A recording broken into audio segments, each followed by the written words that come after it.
Ako lang mag-isa sa bahay. Umalis sila si mother-in-law went out and then just leave going to work and I'm alone at home and haven't eat lunch yet, so I don't have a tripod downstairs, so I haven't eat food yet. I haven't eat lunch yet, so right now I'm, what do you call that, reheating the pan. I'm gonna cook dried fish. I'm gonna show you guys for a bit. So my rice is ready, guys. This is my rice. Oops, I'm gonna accidentally break the rice cooker. So my rice is ready and just reheating the pan. I prepared using this because it's like avoid flushing the oil. So this is the dried fish that I'm going to eat for my lunch. Actually it's late. So actually it's late already. It is 1:30 p.m. so I haven't eat lunch yet. So I just wait they left because they don't like the smell at all. So now I'm ready to fry the dry fish and enjoy my lunch for today. Wala akong tripod, so tinurn on ko yung atik pan sa taas, guys, para yung amoy hindi masyadong pumasok sa, para mawala agad yung amoy ng dried fish. So binuksan ko yung atik pan sa taas and then papatayin ko yung AC dito sa baba para hindi ma-stuck yung amoy kasi pag uwi ni Dan tsaka ni ma'am, still na maamoy nila yun. So yun, ang ganda ng panahon sa labas, guys. Super sunny. It's too bright. So ayan yung guys sa labas, oh. So ayan yung itsura sa labas, guys. Ang init-init. So guys, mukhang mainit na yung yung oil. Fry natin. Yan. Yan. So yan na. Antayin lang natin siyang maluto. Naaamoy ko na yung amoy ng dried fish. Pero okay lang. Antayin ko lang siya maluto. And enjoy tayo ng kain. May ginawa pala ako, guys, na sausawan. Suka tsaka may sili.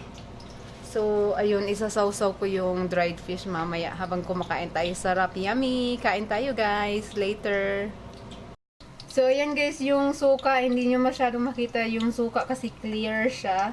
And then, nilagyan ko siya ng 2 sili. In-slice ko lang yung sili para sa dried fish, sa tuyo na sausawan. Sarap ng amoy niya. Binaliktad ko na siya kanina, eh. Ang sarap man ng amoy ng ng tuyo.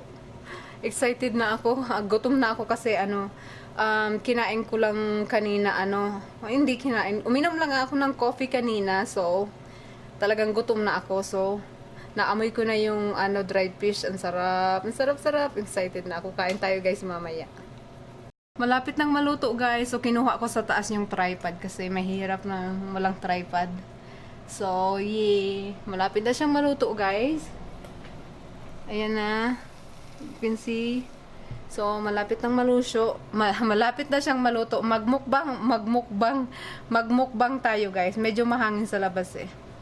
So, yay! Check ko lang siya, guys. Balik ako. So, guys, ito na yung rice and then yung dried fish. And then yung sausawan natin, guys. Sarap. Yan. So, magbukbang tayo, guys. Samahan nyo ako. Yan na, guys, yung buho ko. Hindi naman pala masyadong maiksi. Akala ko ang iksi. Akala ko nang iksi ng buho ko. So, ayan yung rice. Tsaka yan. Kain tayo, guys. I'm excited. Nakakatawa. Inantay sa amin ni Dan.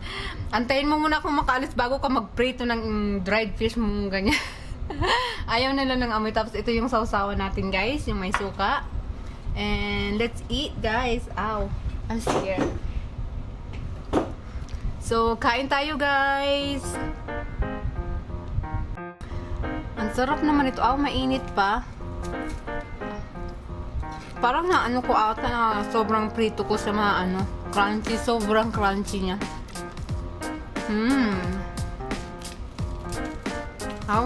Mas masarap talaga yung tuyo na Yung sausaw natin, guys.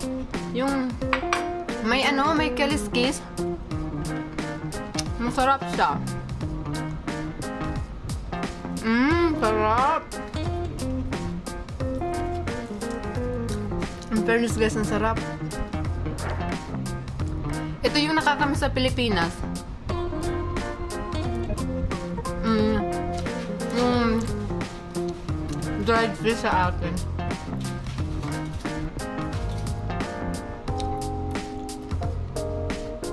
Kaya mag-focus. Ayaw nang sobrang zoom. Ang sarap naman. Mahangin sa labas. Nawala na yung araw.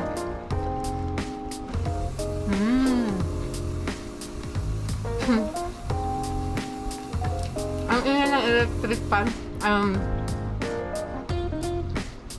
Hindi pala, guys, ang ingay ng ref. Nasa tabi ko lang kasi yung ref ito. Minsan pag gumagawa siya ng ice, maingay siya. Naririnig niyo ba, guys? Sarap.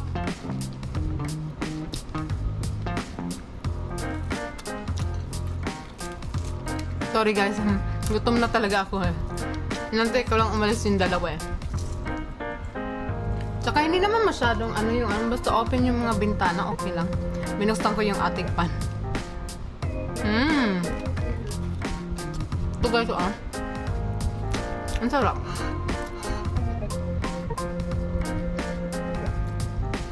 Ibudbud ko na nga lang yung suka. Sa sa plato ko. Ang sarap naman.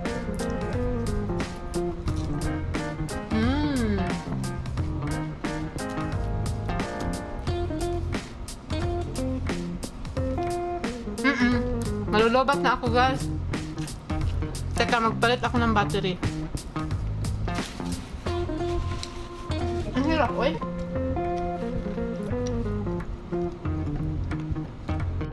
Yan. Ito, guys, masarap to. Ito yung masarap eh.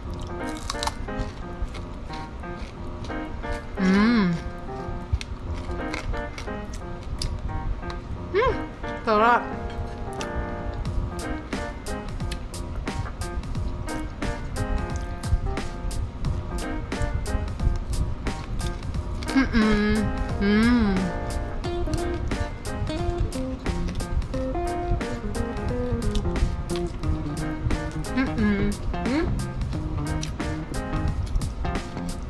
I don't have a drink.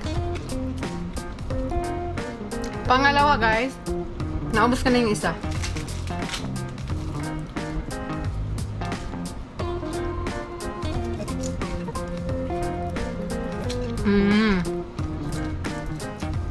Sarap. Sarap talaga pag may sasawan suka, no? Magmukbang tayo ng tuyo.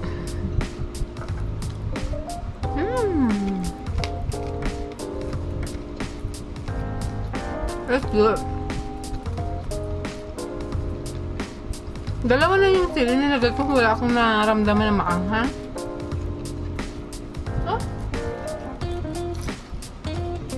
Okay, mga ubos ko na siya.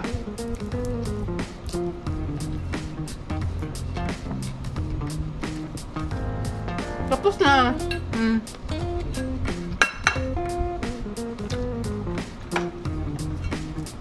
Mamaya na lang.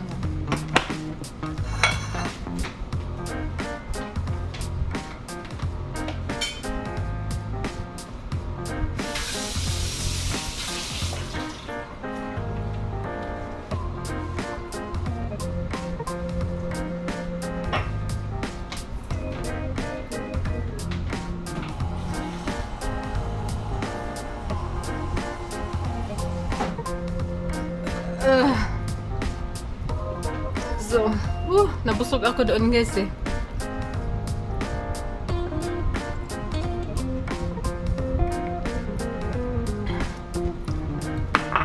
Sarap siya. So, problem solved, guys.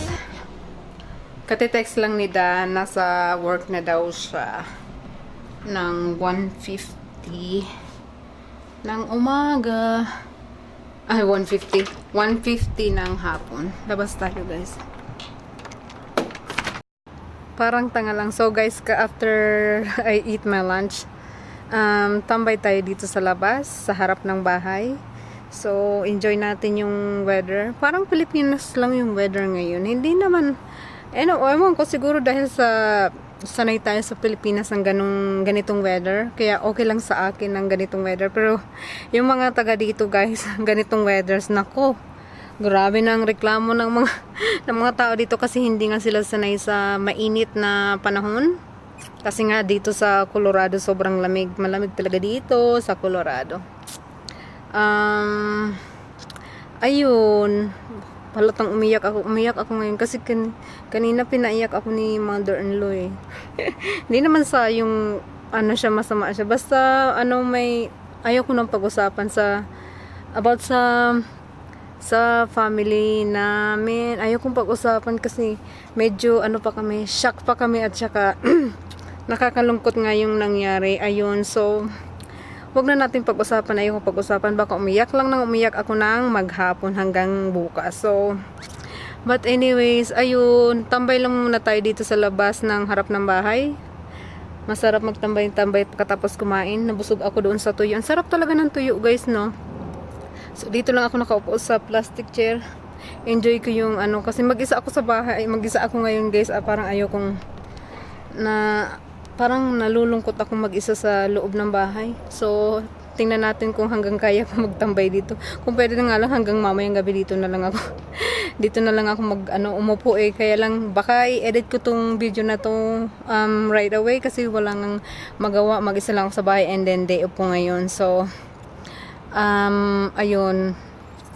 Upo lang. Ay, ayan na yung post office. Ayun guys, may antayin ko siya baka may mail tayo guys. So ayun, ayan pala yung harap ng bahay guys, pakita ko sa inyo yung harap ng bahay, grass. So ito yung harapan, ayun yung yung neighborhood, kapitbahay, tapos ito yung harapan ng bahay and then ayan yung parking lot. So yay, uy, haggard man.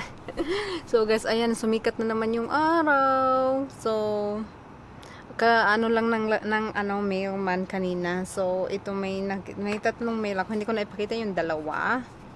Yan. And then tawag dito. Ito yung bagong grand opening. Bagong restaurant actually, sobrang lapit lang sa bahay. Mga 10 minutes walk lang ata ito. It's a Chinese restaurant. Yummy yummy super buffet. The best Chinese buffet in town. All you can eat. Ooh, ang lapit lang dito sa bahay guys. Mapuntahan nga ito minsan. So, ito guys, ipakita ko sa inyo. Parang masarap yung mga pagkain nila eh. So guys, ito yung itsura yummy yummy super buffet. Best Chinese buffet in town. Ayan yung grand opening nila guys. And then yung itsura, sobrang lapit lang nito guys sa bahay namin. And then sa likod, ito yung mga dessert nila. Ay gusto kong puntahan to. Ayan parang ang sasarap ng mga pagkain Parang ang sasarap guys ng mga pagkain Ayan, wag ko na lang ipakita yung address. Parang ang sasarap ng mga pagkain guys. Mapuntahan nga to next minsan. Try natin kung masarap talaga yung mga food nila. Bagong restaurant, sobrang lapit lang sa bahay. Magpapasalamat lang ako guys. Maraming salamat po sa mga nanonood ng last video ko. Thank you so much. I do appreciate it. So, ulitin ko guys. Inaantay ko kayo guys. I think that second to the last video, yung video na yun may short hair, I think, the video. Inaantay ko yung mga comment nyo. Kasi maggagawa nga ako ng Q&A. Itatry kong maggagawa ng quick Q&A video. So, aantayin ko yung comment nyo guys doon sa video na to. Yung nagpagupit ako ng short hair. Doon ko kukunin yung mga question nyo. Kung ano mga question nyo. Go ahead, comment lang kayo doon sa video na to and antayin ko kayo guys sa aking Q&A question. So that's it for today's vlog guys. Thank you so much for watching and I will see you on my next vlog. Bye!